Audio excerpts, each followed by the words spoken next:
I love Delta State. I love Nigeria. I cannot do anything. I cannot live better outside Delta State. No, I cannot live better outside Nigeria. Right? But while we are here, we are saying, let's do it this way, it can be better. The major issues we have in Nigeria, apart from political wahala, will be insecurity. Once we are able to solve the problem of insecurity, you see how Nigeria will blossom. Nigeria will blossom. But for this political thing, we'll continue to be on the vanguard. We cannot continue like this. Leave the people to choose their leaders.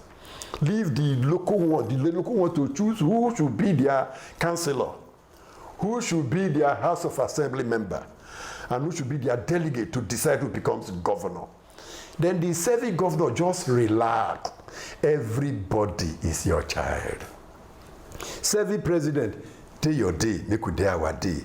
We are all your citizens. Don't take it upon yourselves that, oh, this was the person you wanted to be governor.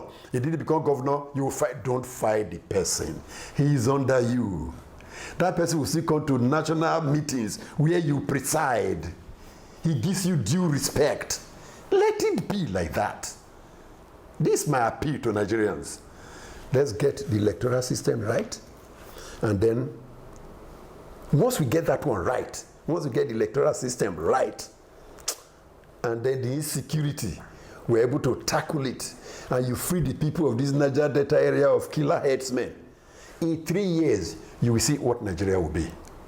You will see what Nigeria will be, particularly in the area of security. Nigeria is blessed. What is not grown in the north is grown in the south. The mineral not available in the south is available in the north. If we harness them well, we'll get it right. But let us get clear-headed politicians. Very clear-headed politicians who are knowledgeable, who are not thugs, who are not trainers of thugs. Once we get them, we will know where we are going. For me, I'm okay with what is happening so far. I'm a Jagaban man. So what is happening so far? If we follow those policies, look at the policies. Don't say this man is, look at this policy. This policy is this. What is wrong with this policy? Tell us, we'll correct it. In Delta State, what is the policy the state has put in place you feel is not right? Tell us, we'll correct it. Don't just say because the governor is this, the policy is wrong. Because the president is this, the policy is wrong. No, that's uncivilized, very, very uncivilized. And that's not what should be. In the last note, for want of time, we've seen how busy you're becoming in your farm.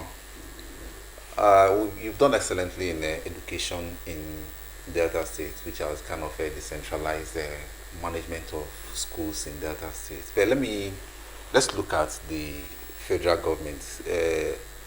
What are your expectations from Tinubu on federal character composition? Let me not say federal, on true federalism. True federalism. Ishe Sage, Maoga, will always correct it, that there's nothing like true federalism or false federalism. It's either federalism or it's not federalism. And what is true federalism? Certain things are centralized. Some go to the periphery. You understand? Too much centralization is not good for us. There are certain things on the exclusive list that should go to the concurrent list, right? Or the rest should go to even to the residual list. He's working on that. He had been an apostle of it. Tinubu has been an apostle of federalism. He has not changed. And let me caution, federalism profits everybody, profits every state, profits every local government. You have power to do this. Supposing education was not on the concurrent list, we will not have the number of universities that we have in Delta State. Let me just use that as an example. We will not have the number of universities that we had in Delta State. We will not have the number of secondary schools we have, the number of primary schools. Suppose all those ones were on the exclusive list. We have to wait for the federal government to set that up. And in spite of the number of universities we have in Delta State, I'm sure you know the number of qualified persons who did well in JAMB, scored 200 and above, that cannot get admission in Nigeria. We are not saying everybody should be a graduate, but whoever wishes to study in the university should be given the opportunity. The space should be there. You go in or you don't go in. It should not be locked. We didn't know, I knew, people didn't know that these 3 universities we established would be filled so soon. They are told that anytime they wanted admission, any admission they will get. No. People still call.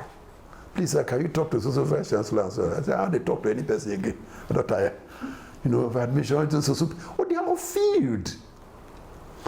Because that thing was on the concurrent list. States can establish.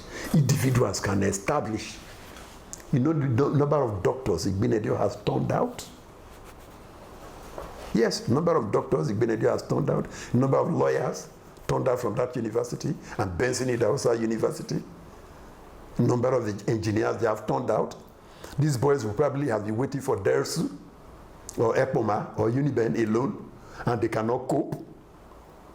Up to now, they cannot cope. We have issues. So federalism is the way to go. So many states in the north have established their own state universities. They would never have thought about that.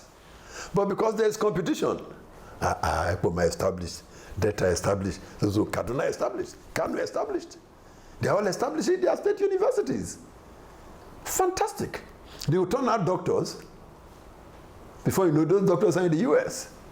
I want Nigeria to colonize the world in the area of medicine. Any hospital you go to, there must be in Nigerian. So when you do that, you just shout, hey, who be this? The kind of pidgin you speak, the doctor will know, oh, this is not my person from Nigeria. What is your problem? They colonized us. We are now colonizing them educationally. That thing sweetens me every day I hear it. Nigerian doctors are going in droves. We train them to go and save lives anywhere and everywhere. They are there. Let us jubilate. If not for federalism, we will not have that many number of doctors. Maybe we just concentrate on UI, ABU, Lagos, Ife, Benin. How many would those ones train? 250 per year. No. Now, total number of doctors trained in Nigeria per year, thousands. And I mean thousands of them. Some are employed here, some are outside. Is it only doctors that are outside? Our mechanics, our boys are driving outside. They are drivers outside and they drive very well. Canada needs them. Many countries need them to drive well. There are healthcare attendants there are mortuary attendants, not just doctors. Not just doctors. There are those who work in vehicle factories. Be proud of yourself when you go outside and you say in Nigerian, here, be very proud. These are we trained them. I always say we trained them. So where you people say, if conditions were good here, they will not come here. If conditions were good in their country, why are Chinese here? If conditions were good in the US, why do we have the engineers here? Same thing in Britain and Germany. Don't we have them here? If it was so good for Julius Berger, then why are they here? It's the same thing. The engineers are here, our engineers are there. Their doctors are here, our doctors are there. Meaning we can exchange, because we are equal. Let us celebrate what we have achieved. Back to federalism is the way to go. And that is where we are going. You'll be shocked in the next few months. There will be statements of federalism. Not true federalism.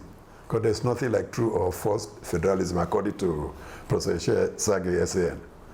All right. So thank you very much for availing us this time. We look forward to seeing when you could still spare time from your farm to come and be with us. Yes. Thank you, sir. Thank God. Okay.